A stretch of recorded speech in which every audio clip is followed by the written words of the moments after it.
So during the last classes, we have discussed about the spectrum and the types of spectrum, and also we have discussed about Bohr's atomic model and Sommerfeld atomic model, and finally we have stopped the topic with the probability of finding an electron inside the nucleus is known as orbital, and in order to explain the characteristics of an electron inside the atom, in order to explain the characteristics of an electron inside the atom, were characterized by or explained by the four types of quantum numbers. There are four types of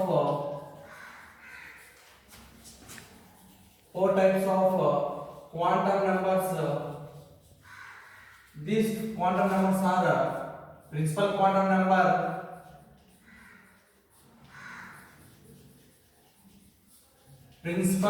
number, and second one is angular momentum quantum number,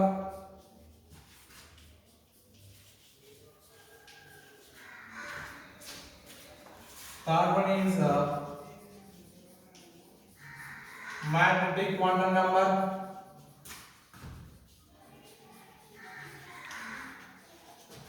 and fourth one is spin quantum number.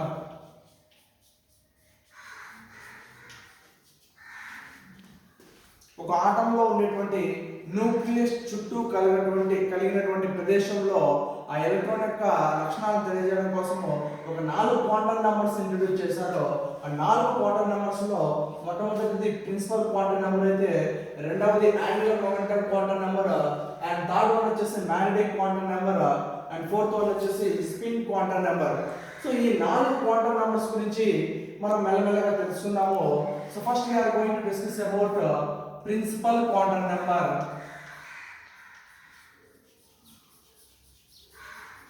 Principal quantum number. So ఈ principal quantum number ని మొట్టమొదటిగా ఎవరు కనిపెట్టారో తెలుసుకున్నాము. ఈ principal quantum number ని కనిపెట్టినది ఎవరంటే Niels Bohr. So principal quantum number was it is introduced or discovered by Niels Bohr. ఈ ప్రిన్సిపల్ క్వాంటమ్ నెంబర్ ని ఎవరు కనుక్కున్నారంటే నీల్స్ బోర్ అనే అతను కనుక్కున్నాడు. అని ఈ ప్రిన్సిపల్ క్వాంటమ్ నెంబర్ ని ఎటువంటి సైన్ తో మనం డినోట్ చేయవచ్చు అంటే, principal quantum number is denoted by the letter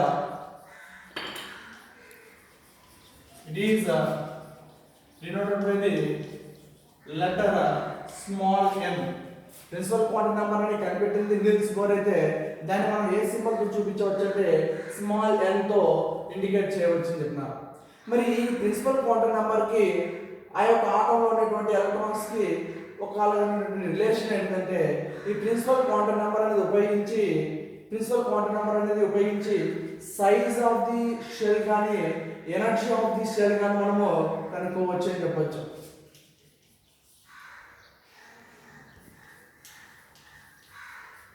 Principal quantum number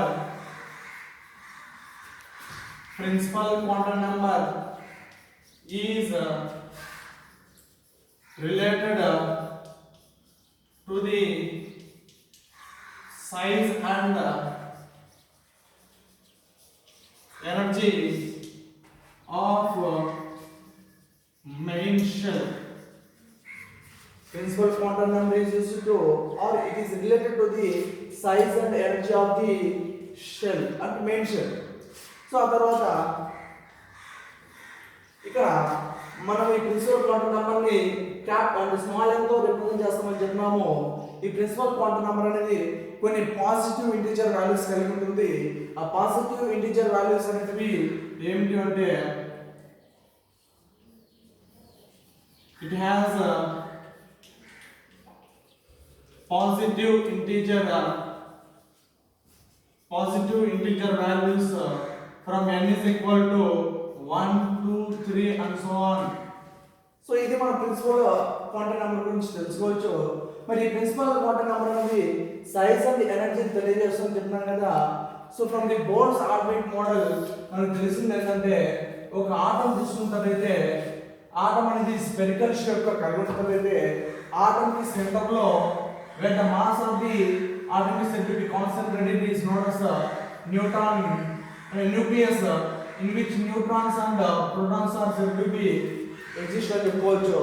మరి ఇక్కడ ప్రిన్సిపల్ క్వాంటం నెంబర్ అనేది ఏ విధంగా size and energy of the shell ని తెలియజేస్తుంది అంటే if n is equal to 1 if small n is equal to n ఒకవేళ n is equal to 1 అనుకో అప్పుడు కేవలం అక్కడ కలిగి ఉన్నటువంటి షెల్ ఏంటిదంటే k షెల్ గా తీసుకోవచ్చు. సో అక్కడ n is equal to 1 అయితే అక్కడ ఉన్నటువంటి షెల్ ఏంటిదంటే k షెల్ గా తీసుకోవచ్చు. అదేవిధంగా if n is equal to 2 అయితే అక్కడ ఉన్నటువంటి షెల్ ఏం తీసుకోవచ్చు అంటే n షెల్ గా తీసుకోవచ్చు. This is the second shell గా తీసుకోవచ్చు. And n is equal to 3 అయితే అక్కడ ఉన్నటువంటి షెల్ ఏం తీసుకోవచ్చు అంటే m షెల్ గా తీసుకోవచ్చు. It is the third shell. And finally if n is equal to 4 అక్కడ మనము n షెల్ గా తీసుకోవచ్చు which is the outermost shell from the nucleus గా తీసుకోవచ్చు. సో ఇక్కడ ప్రిన్సిపల్ క్వాంటం నెంబర్ ని మనం n తో రిప్రజెంట్ చేస్తున్నట్లయితే n is equal to 1 అనేది k షెల్ తెలియజేస్తుంది. ఈ k షెల్ అనేది ఏమైందంటే న్యూక్లియస్ కు చాలా దగ్గరగా ఉన్నటువంటి షెల్ ని తీసుకోవచ్చు. అంటే మనం ఒక మాట ఏం చెప్పామంటే ఇక్కడ this principal quantum number is used to denote the size and energy of the main shell గా చెప్తున్నాము. మరి ఎప్పుడైతే ప్రిన్సిపల్ క్వాంటం నెంబర్ వాల్యూ చాలా తక్కువ 1 అనేది కలిగి ఉందో అప్పుడు ఆ యొక్క షెల్ అనేది న్యూక్లియస్ కి చాలా దగ్గరగా ఉంది.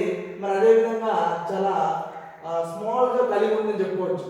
అది n వాల్యూ పెరిగే కొద్దీ న్యూక్లియస్ నుంచి ఆ షెల్ యొక్క డిస్టెన్స్ కూడా పెరుగుతుంటుంది. ఇక్కడ n వాల్యూ 4 వచ్చేసరికి న్యూక్లియస్ నుంచి ఆ యొక్క షెల్ అనేది చాలా దూరంలో ఉంది అండ్ చాలా ఎనర్జీ ఎక్కువ కలిగింది కూడా మనము చెప్పుకోవచ్చు. సో ఇది ప్రిన్సిపల్ క్వాంటం నెంబర్ గురించి మనం డిస్కస్ చేస్తున్నటువంటి పాయింట్స్. మళ్ళీ ఒకసారి చూస్తున్నాము.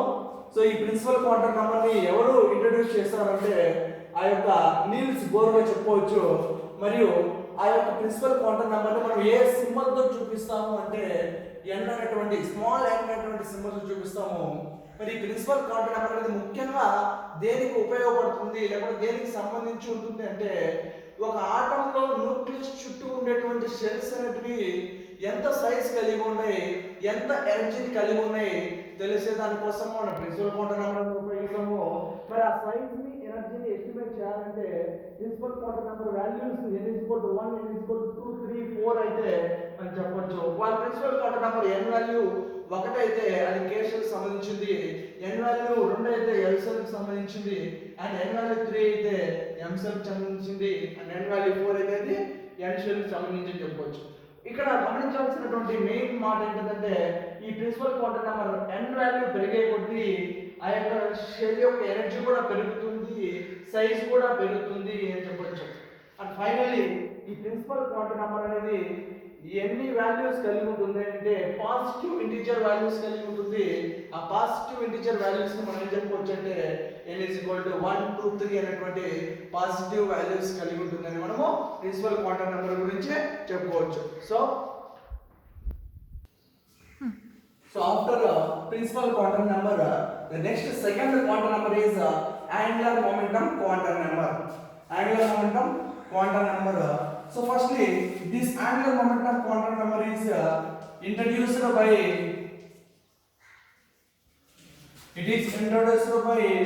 Sommerfeld. It is introduced by Sommerfeld. So మొట్టమొదట తెలుసుకోవాల్సింది ఏంటంటే ఈ యాంగులర్ మొమెంటం క్వాంటం నెంబర్ అనేది ఎవరు ఇంట్రడ్యూస్ చేశారంటే సోమర్ఫీల్డ్ అనేటువంటి సైంటిస్ట్ అనేవాడు ఇంట్రడ్యూస్ చేశారు. అండ్ నెక్స్ట్ మనం తెలుసుకోవాల్సింది ఏంటంటే ఈ యొక్క ప్రిన్సిపల్ క్వాంటం నెంబర్ తర్వాత వచ్చినటువంటి యాంగులర్ మొమెంటం క్వాంటం నెంబర్ అనేది ఎందుకోసమో ఉపయోగపడుతుంది లేదా ఇది ఏ సింబల్ తో మనం డినోట్ చేస్తామంటే it is denoted by the symbol, it is denoted by the symbol small l. ఈ యొక్క యాంగులర్ మొమెంటం క్వాంటం నెంబర్ ని మనము స్మాల్ l అనేటువంటి సింబల్ తో డినోట్ చేస్తాము. మరి అంతే కాకుండా ఈ యాంగులర్ మొమెంటం క్వాంటం నెంబర్ అనేది ఏ దాని కోసం ఉపయోగపడుతుందంటే ఒక సబ్షెల్ ఏదైతే ఉందో ఆ సబ్షెల్ యొక్క షేప్ అనేది కనుక్కోవడం కోసం ఈ యొక్క యాంగులర్ మొమెంటం క్వాంటం నెంబర్ అనేది ఉపయోగపడుతుంది.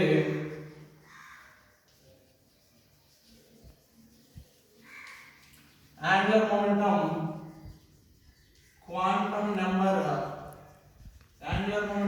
number is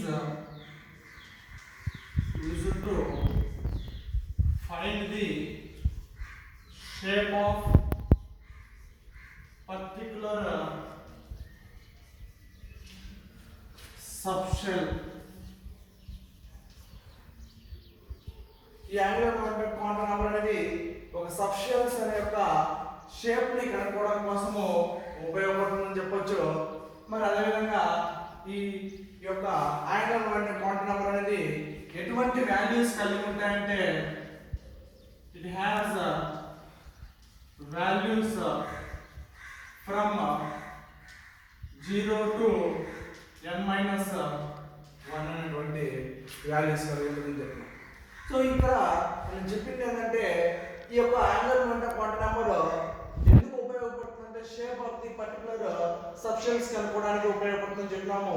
మరి వాటి షేప్ అనేది ఎలా కనుక్కుంటామంటే ఒకవేళ L is equal to 0, L is equal to 1, L is equal to 2, L is equal to 3 ఉన్నాయనుకోండి, అప్పుడు ఆ షేప్ ఆఫ్ ది ఆర్బిటల్స్ ఏంటంటే L is equal to 0 అయితే s orbital, L is equal to 1 అయితే p orbital, L is equal to 2 అయితే d orbital and L is equal to 3 అయితే f orbital గా మనం తీసుకోవచ్చు.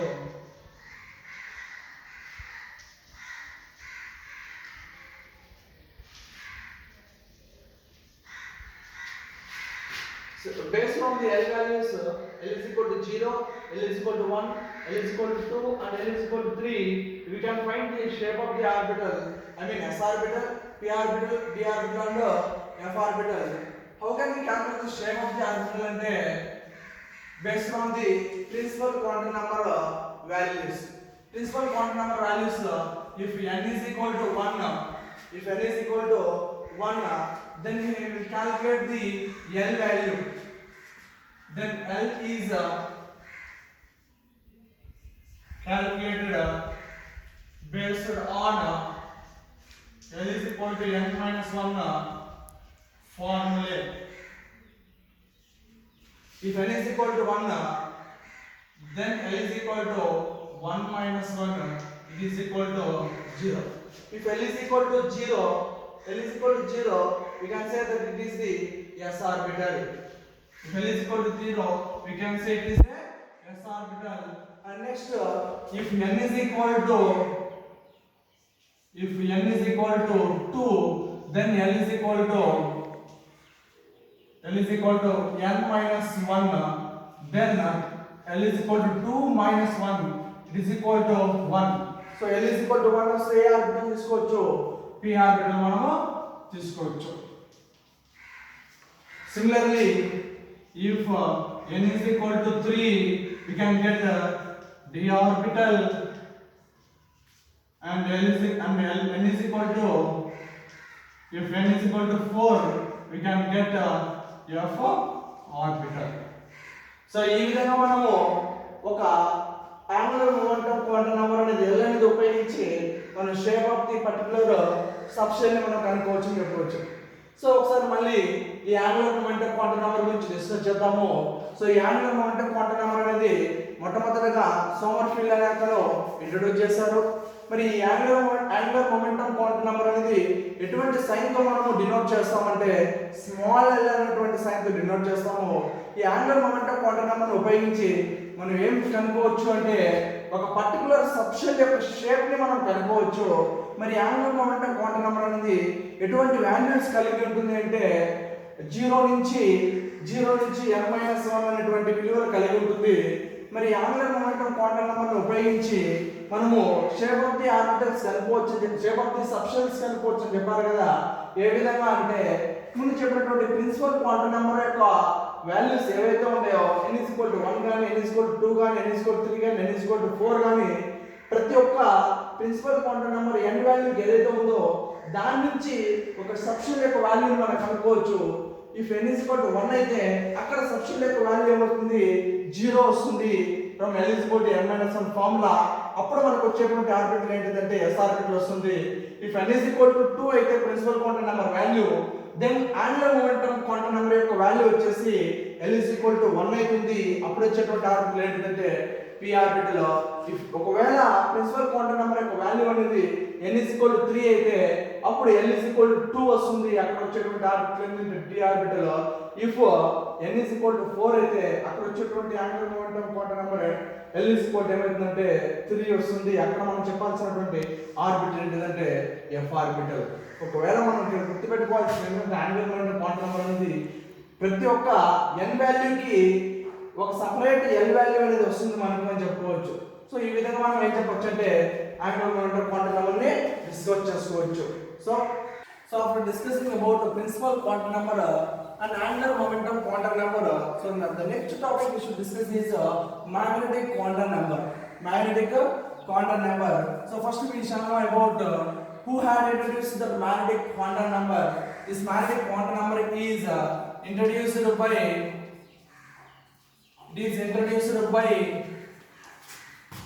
Landé. It is introduced by Landé, and it has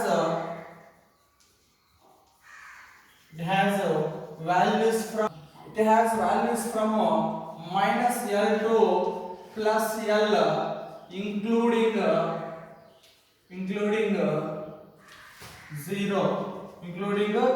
0.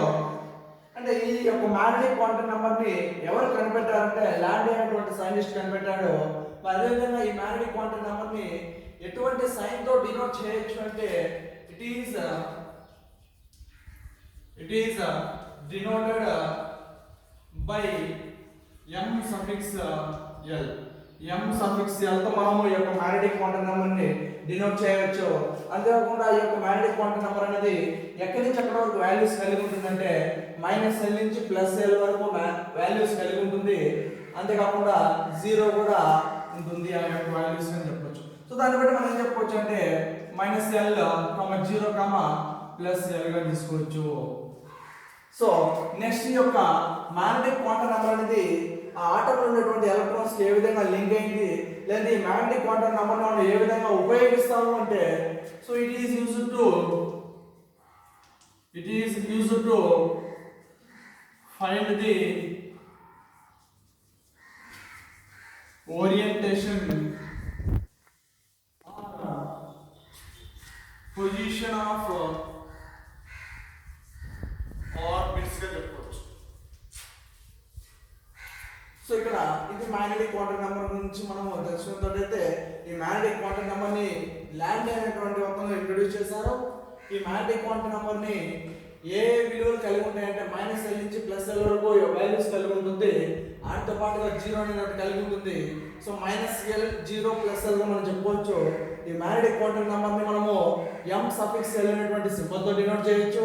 అదే కాకుండా ఇది ఎందుకు ఉపయోగిస్తారు మ్యాగ్నెటిక్ క్వాంటం నెంబర్ అంటే this magnetic quantum number is used to find the orientation. అంటే ఓరియంటేషన్ అంటే పొజిషన్ ఆఫ్ ది ఆర్బిట్స్ అని కూడా చెప్పవచ్చు. సో ఈ మ్యాగ్నెటిక్ క్వాంటం నెంబర్ అనేది ఉపయోగించి ఆ ఆర్బిట్స్ యొక్క పొజిషన్ ఎట్లా ఉంది, ఆ యొక్క ఓరియంటేషన్ ఎలా ఉందో మనము కనుక్కోవచ్చు అని చెప్పినారు. సో ఇంతకుముందు మనం ప్రిన్సిపల్ క్వాంటం నెంబర్ ఉపయోగించి యాంగులర్ మొమెంటం క్వాంటం ఉపయోగించి ఏ విధంగా షేప్స్ కలిగి చూస్తున్నారో ఇక్కడ మాక్సిమం ఎన్ని ఆర్బిటల్స్ కలిగి ఉంటాయో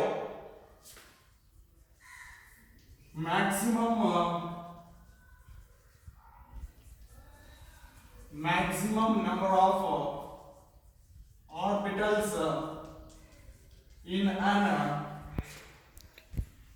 atom is calculated by the formula 2L plus 1. అంటే ఒక ఆటంలో ఎన్ని నెంబర్ ఆఫ్ ఆర్బిటల్స్ ఉండేటివి కనుక్కోవాలంటే మనం ఉపయోగించాల్సిన ఫార్ములా ఏంటంటే 2L plus 1 అనేటువంటి ఫార్ములాని ఉపయోగించి మనము ఒక ఆటంలో ఎన్ని ఆర్బిటల్స్ ఉన్నాయో కనుక్కోవచ్చు. సపోజ్ మనం ప్రీవియస్ గా డిస్కస్ చేసినటువంటి ఆ 2 క్వాంటం నెంబర్ తీసుకున్నట్లయితే ఆ principal quantum number, angular momentum quantum number అనేది if first principal quantum number యొక్క వాల్యూ n = 1 అయితే అప్పుడు L = n - 1 చేస్తే వచ్చినటువంటి L వాల్యూ ఎంతమ్మా? L = జీరోగా తీసుకోవచ్చు. And if n is equal to 2 తీసుకుంటే వచ్చినటువంటి l is equal to 2 minus 1 చేస్తే l is equal to 1 వస్తుంది. అప్పుడు మనం ఏం చేయాలంటే ఈ ఫార్ములా 2l plus 1 లో l వాల్యూని సప్లై చేయాల్సి ఉంటుంది. 2 of 0 plus 1 ఇక్కడ ఒకే ఒక ఆర్బిటల్ ఉంటుంది, అదేంటిదంటే s ఆర్బిటల్ అనేది ఉంటుంది అని చెప్పుకోవచ్చు. So next n is equal to 2 అయినప్పుడు l is equal to 2 minus 1 అయితే l is equal to 1 వస్తుంది. ఇక్కడ మనం l వాల్యూ 1 ని ఇక్కడ ఫార్ములాలో 12 plus 1 లో సబ్స్టిట్యూట్ చేస్తే 2 of 1 plus 1 is equal to 3. అంటే ఇక్కడ 3 ఆర్బిటల్స్ కలిగి ఉండేది ఏంటంటే p ఆర్బిటల్ గా చెప్పుకోవచ్చు. మరి ఆ 3 ఆర్బిటల్స్ కలిగి ఉన్నటువంటి p ఏంటంటే px py అండ్ pz గా తీసుకోవచ్చు. సో ఇక్కడ ఒక ఆటంలో ఉండేటువంటి మొత్తం ఆర్బిటల్స్ ఎన్నైనా కనుక్కోవాలంటే మనం ఉపయోగించేటువంటి ఫార్ములా ఏంటంటే 2l plus 1. ఈ 2l plus 1 లో l వాల్యూ మనకు కావాలి అంటే ప్రిన్సిపల్ క్వాంటమ్ నెంబర్ నుంచి n వాల్యూ తీసుకుంటాము. మరి ఆ n వాల్యూని ఉపయోగించి l వాల్యూ కనుక్కొని ఆ n వాల్యూని ఇక్కడ సబ్స్టిట్యూట్ చేస్తే n is equal to 1 అయినప్పుడు l is equal to 0 అయితే అక్కడ మనకు వచ్చినటువంటి ఆర్బిటల్ ఏంటంటే s orbital. n is equal to 2 and l is equal to 2 minus 1 and l is equal to 1 వస్తే అక్కడ l వాల్యూ సబ్స్టిట్యూట్ చేస్తే మనకు వచ్చినటువంటి ఆర్బిటల్స్ 3 ఆర్బిటల్స్. 3 ఆర్బిటల్స్ కలిగినవి ఏంటంటే px py pz ఆర్బిటల్స్ కలిగినటువంటి p ఆర్బిటల్ చెప్పుకోవచ్చు. సో ఇక్కడ మనం ఒక మాట చెప్పుకోవచ్చు, వెరీ ఇంపార్టెంట్ టాపిక్ మా. ఈ p లో 3 px py pz అనేటువంటి ఆర్బిటల్స్ ఉన్నాయి. ఈ ఆర్బిటల్స్ ని మనం ఏం చెప్పుకోవచ్చు అంటే డీజనరేట్ ఆర్బిటల్స్ గా చెప్పుకోవచ్చు. Degenerate orbital. ఈ డీజనరేట్ ఆర్బిటల్స్ ఏంటి అంటే ఒకటే ఆర్బిటల్ సంబంధించినవి అంటే p అనేటువంటి ఆర్బిటల్ సంబంధించి సేమ్ ఎనర్జీని కలిగినట్టయితే the orbitals belonging to the same shell, the orbitals belonging to the same shell and having same energy are known as degenerate orbitals. ఒకే షెల్ కి సంబంధించినటువంటి ఆర్బిటల్స్ సేమ్ ఎనర్జీ కలిగి ఉంటే అటువంటి వాటిని మనము డీజనరేట్ ఆర్బిటల్స్ అంటాము. సో అదే విధంగా n is equal to 3 తీసుకుంటే అప్పుడు l వాల్యూ ఏమవుతుందమ్మా l is equal to 2 వస్తుంది. అటువంటి సబ్స్టిట్యూట్ చేస్తే 2 of 2 plus 1 చేస్తే 5 వస్తుంది. ఆ 5 ఆర్బిటల్ కలిగింది ఏంటంటే d ఆర్బిటల్. ఆ d ఆర్బిటల్ ఏమంటే dxy అనేటువంటి ఒక ఆర్బిటల్, dyz అనేటువంటి ఒక ఆర్బిటల్, dzx అనేటువంటి ఒక orbital, dx square minus y square అనేటువంటి ఒక ఆర్బిటల్, నెక్స్ట్ dz square అనేటువంటి ఒక orbital. ml is equal to 2l plus 1 చేస్తే ఒకవేళ ml వాల్యూ 1 వచ్చిందనుకో అది s అనేటువంటి ఆర్బిటల్, ml వాల్యూ 3 వచ్చిందనుకోండి అది p అనేటువంటి ఆర్బిటల్, ఒకవేళ ml వాల్యూ అనేది 5 వచ్చిందనుకోండి అది d ఆర్బిటల్. ఆ d ఆర్బిటల్లో ఎన్ని డీజనరేట్ ఆర్బిటల్స్ ఉంటాయి అంటే dxy అనేటువంటి ఒక డిజిట్ ఆర్బిటల్, dyz అనేటువంటి సెకండరీ డిజిట్ ఆర్బిటల్, dzx అనేది ఒకటి, dx square minus y square ఒకటి అంటే dz స్క్వేర్ ఒకటి ఉంటుంది. సో ఇక్కడ next finally if n is equal to 4 అని సబ్స్టిట్యూట్ చేస్తే ml is equal to 2 of 3 plus 1 వస్తుంది. అప్పుడు ఎన్ని ఆర్బిటల్స్ వస్తాయంటే 7 ఆర్బిటల్స్ వస్తాయి. ఆ 7 ఆర్బిటల్స్ వచ్చింది ఏంటంటే f ఆర్బిటల్ గా మనము చెప్పుకోవచ్చు. ఇక మనకు ml వాల్యూ కనుక్కునేటప్పుడు ఆ యొక్క 4 ఆర్బిటల్స్ అనేవి వచ్చాయి. s orbital, p orbital and d orbital and f orbital అని చెప్పుకోవచ్చు. ఈ 4 ఆర్బిటల్స్ యొక్క షేప్స్ ఏ విధంగా చెప్పుకోవచ్చు అంటే s ఆర్బిటల్ యొక్క షేప్ వచ్చేసి స్పెరికల్ గా తీసుకోవచ్చు. s ఆర్బిటల్ యొక్క షేప్ స్పెరికల్, p ఆర్బిటల్ యొక్క షేప్ అనేది డంబెల్ గా తీసుకోవచ్చు, డంబెల్ షేప్ అని చెప్పుకోవచ్చు. d ఆర్బిటల్ యొక్క షేప్ వచ్చేసి డబుల్ డంబెల్ గా తీసుకోవచ్చు, double dumbbell. And f orbital యొక్క షేప్ వచ్చేసి డగ్నట్ షేప్ గా తీసుకోవచ్చు. సో ఇది మ్యాగ్నెటిక్ క్వాంటం నెంబర్. సో ఈ మ్యాగ్నెటిక్ నెంబర్ గురించి ఒకసారి మళ్ళీ రిమైండ్ చేస్తున్నాము. Magnetic quantum number is introduced by Landé, and magnetic quantum number has values from -L to +L, including 0. Those values are -L, 0 and +L. This magnetic quantum number is denoted by m suffix L, and this magnetic quantum number is used to find the orientation or position of the orbits. And this magnetic quantum number లో ఉపయోగించి మనం ఏం చేయొచ్చు అంటే ఒక atom లో maximum number of orbits ఎన్ని కనుక్కోవచ్చు by using the formula ml is equal to 2l plus 1 అనేది ఉపయోగించి. మరి ఏ విధంగా కనుక్కోవచ్చు అంటే from the principal quantum number angular momentum quantum number నుంచి n వాల్యూ l వాల్యూ తీసుకుంటే అక్కడ నుంచి ml వాల్యూ కనుక్కొని దానికి మనము ఏ ఆర్బిట్స్ ఉందో కనుక్కోవచ్చు. సో n equal to 1 చేసినప్పుడు l వాల్యూ మనకు 0 వస్తుంది. అప్పుడు వచ్చేటువంటి ఆర్బిటల్ ఏంటంటే s ఆర్బిటల్. ఆ s ఆర్బిటల్ యొక్క షేప్ ఏం చెప్పుకోవచ్చు, స్పెరికల్ గోళాకారంలో ఉంటుందని చెప్పుకోవచ్చు. మరి n is equal to 2 చేస్తే angular momentum quantum number l is equal to 1 వస్తుంది. అప్పుడు ml వాల్యూ క్యాలిక్యులేట్ చేసినప్పుడు ml is equal to 3 వస్తుంది. 3 వచ్చినప్పుడు అక్కడ ఉన్నటువంటి ఆర్బిటల్స్ ఏంటంటే px py pz.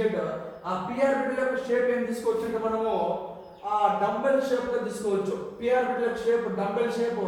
ఇలా ఒకే షెల్ కి సంబంధించి సేమ్ ఎనర్జీ కలిగినటువంటి ఆర్బిటల్స్ ని డిజనరేట్ ఆర్బిటల్స్ గా తీసుకోవచ్చు. p ఆర్బిటల్ లో అయితే px py pz అనేటువంటి 3 డిజనరేట్ ఆర్బిటల్స్ ఉంటాయి. మరి అదే d ఆర్బిటల్ లో అయితే 5 డిజనరేట్ ఆర్బిటల్స్ ఉంటాయి. అదే dxy ఒకటి, dyz ఒకటి, dzx ఒకటి, dx² y² ఒకటి అండ్ dz² ఒకటి 5 డిజనరేట్ ఆర్బిటల్స్ వస్తాయి. అండ్ ఫైనల్లీ f ఆర్బిటల్ లో 7 డిజనరేట్ ఆర్బిటల్స్ ఉంటాయి. ఆ f ఆర్బిటల్ యొక్క షేప్ ఏంటంటే డెఫినెట్ షేప్ గా మనం చెప్పుకోవచ్చు. So this is spin quantum number. ఒక ప్రిన్సిపల్ క్వాంటం నెంబర్ చూసాము, యాంగులర్ మొమెంటం క్వాంటం నెంబర్ చూసాము అండ్ మ్యాగ్నెటిక్ క్వాంటం నెంబర్ చూసాము. సో ఫైనల్ గా మిగిలింది ఏంటంటే principal quantum number. So spin quantum number. So ఈ స్పిన్ క్వాంటం నెంబర్ మొట్టమొదటిగా ఎవరు ఇంట్రడ్యూస్ చేస్తారో తెలుసుకుందాము. It is introduced by Uhlenbeck UHLENBECK Uhlenbeck and Goudsmit. It is introduced by Uhlenbeck and Goudsmit అని చెప్పుకోవచ్చు. మరి ఈ యొక్క స్పిన్ క్వాంటం నెంబర్ ని ఏ విధంగా మనము డినోట్ చేస్తామంటే it is denoted by m suffix s. It is denoted by m suffix s గా తీసుకోవచ్చు. ఈ యొక్క స్పిన్ క్వాంటం నెంబర్ ని ఏ విధంగా డినోట్ చేయొచ్చు అంటే m సఫిక్స్ s అని మనము డినోట్ చేయొచ్చు. మరి ఈ స్పిన్ క్వాంటం నెంబర్ అనేది ఎన్ని వాల్యూస్ కలిగి ఉంటాయి అంటే ఓన్లీ 2 వాల్యూస్ కలిగి ఉంటుంది. It has values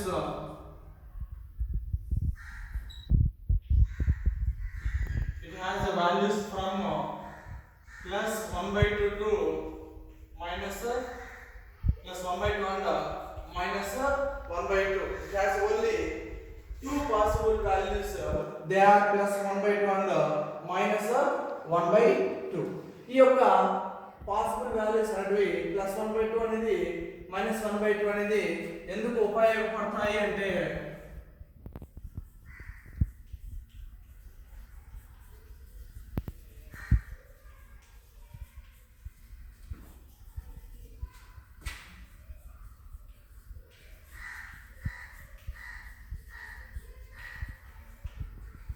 so spin quantum number. ఈ స్పిన్ క్వాంటం నెంబర్ ని ఎవరు కనిపెట్టారంటే ఉలెన్బెక్ మరియు గౌడ్స్మిత్ ని తీసుకోవచ్చు. ఈ స్పిన్ క్వాంటం నెంబర్ ని ఏ విధంగా మనము డినోట్ చేస్తామంటే m సఫిక్స్ s. ఈ స్పిన్ క్వాంటం నెంబర్ కేవలం రెండు విలువలు కలిగి ఉంటుంది. ఒకటి ప్లస్ 1/2 ఒకటి మైనస్ 1/2 ఒకటి రెండు విలువలు కలిగి ఉంటుంది. ఈ రెండు విలువలు ఉపయోగించి మనం ఏం చేయొచ్చు అంటే they are used to find the spin of an electron గా చెప్పుకోవచ్చు. సపోజ్ ఒక ఆర్బిటల్ తీసుకున్నారనుకోండి, ఈ ఆర్బిటల్ లో మాక్సిమం మనము 2 ఎలక్ట్రాన్స్ నింపవచ్చు. ఆ 2 ఎలక్ట్రాన్స్ అనేది ఎలా ఉంటాయంటే ఆపోజిట్ స్పిన్ కలిగి ఉంటాయి. Opposite spin. ఇది ఈ ఇలా ఉండేటువంటిది +1/2 తీసుకునేటట్లయితే ఇక్కడ ఉన్నటువంటి ఆపోజిట్ సైడ్ ఉన్నటువంటిది -1/2 తీసుకోవచ్చు. అంటే 2 డిఫరెంట్ స్పిన్స్ గా మనం రిప్రజెంట్ చేసుకోవచ్చు అని చెప్పొచ్చు. ఈ +1/2 అనేది ఈ విధంగా చూపించే -1/2 అనేది అప్వర్డ్ ఆరోహణతో చూపిస్తాము. ఈ రెండు కూడా ఎలా ఉన్నాయంటే 2 డిఫరెంట్ స్పిన్స్ కలిగి ఉన్నాయి. ఆ డిఫరెంట్ స్పిన్స్ అంటే ఏంటంటే ఒకటి ప్యారలల్ స్పిన్ అయితే ఇంకోటి ఏం చెప్పుకోవచ్చు అంటే యాంటీ ప్యారలల్ స్పిన్ గా మనము చెప్పుకోవచ్చు. సో టోటల్ గా ఈ రెండు పాసిబుల్ వాల్యూస్ ఉపయోగించి మనము spin off the electron in an orbital can be calculated గా చెప్పుకోవచ్చు. సో ఈ విధంగా ఈ రోజు క్లాస్ లో మనము క్వాంటం నంబర్స్ అన్ని కూడా తెలుసుకున్నాము. ప్రిన్సిపల్ క్వాంటం నంబర్ గాని ఆ యొక్క యాంగులర్ మొమెంటం క్వాంటం నంబర్ గాని మ్యాగ్నెటిక్ క్వాంటం నంబర్ గాని తెలుసుకున్నాము. చివరగా స్పిన్ క్వాంటం నంబర్ తెలుసుకున్నాము. సో టుమారోస్ క్లాస్ లో we are going to discuss about electronic quantification.